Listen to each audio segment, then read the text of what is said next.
രാഹുൽ സുരേഷ്, നേരത്തെ ഈ ബാറ്ററി സ്ഥാപിച്ച അല്ലെങ്കിൽ UPS ബ്ലോക്കിൽ ഉണ്ടായിരുന്ന ഒരു അപകടം അല്ലെങ്കിൽ അവിടെ ബാറ്ററി കത്തിയതായിരുന്നു പുകപടരാൻ 2 ദിവസങ്ങൾക്ക് മുമ്പ് കാരണം. ഇന്ന് രോഗികൾ പാർത്തിരുന്ന ബ്ലോക്കിൽ അതേ സ്ഥലത്ത് ഇലക്ട്രിക്കൽ വയറിന് തീപിടിച്ചു എന്നാണോ മനസ്സിലാക്കേണ്ടത്?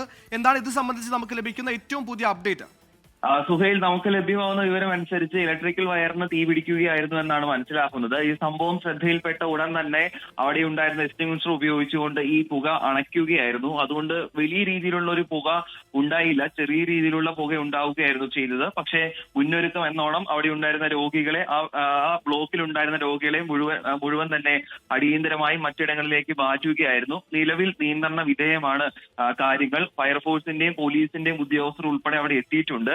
കാഷ്വാലിറ്റി പുതിയ ബ്ലോക്കിൽ, അതായത് കഴിഞ്ഞ ദിവസം തീപിടുത്തമുണ്ടായ അതേ ബ്ലോക്കിലെ 6ാമത്തെ നിലയിലാണ് ഇന്ന് ഉച്ചയോടുകൂടി ഒരു പുക ഉയർന്നതായി ശ്രദ്ധയിൽപ്പെട്ടത്. അത് ലൈറ്റിന്റെ സ്വിച്ച് ഓൺ ആക്കിയപ്പോൾ അത് ഷോർട്ട് സർക്യൂട്ടായി അങ്ങനെ വയറിൽ നിന്നും പുക ഉയർന്നു എന്നതാണ് രോഗികൾ നൽകിയിട്ടുള്ള വിവരം. അതിന്റെ അടിസ്ഥാനത്തിലാണ് അവിടെ ഫയർഫോഴ്സ് ആളുകൾ എത്തുകയും ആ പുക അണയ്ക്കാനുള്ള ക്രമീകരണങ്ങൾ നടത്തുകയും ചെയ്തിട്ടുള്ളത്. നിലവിൽ എന്തായാലും ആശങ്കപ്പെടേണ്ട കാര്യങ്ങൾ ഇല്ല എന്നാണ് മെഡിക്കൽ കോളേജ് പോലീസുമായി ബന്ധപ്പെടുമ്പോഴും അതോടൊപ്പം തന്നെ ഫയർഫോഴ്സുമായി ബന്ധപ്പെടുമ്പോഴും ലഭ്യമാവുന്ന വിവരം.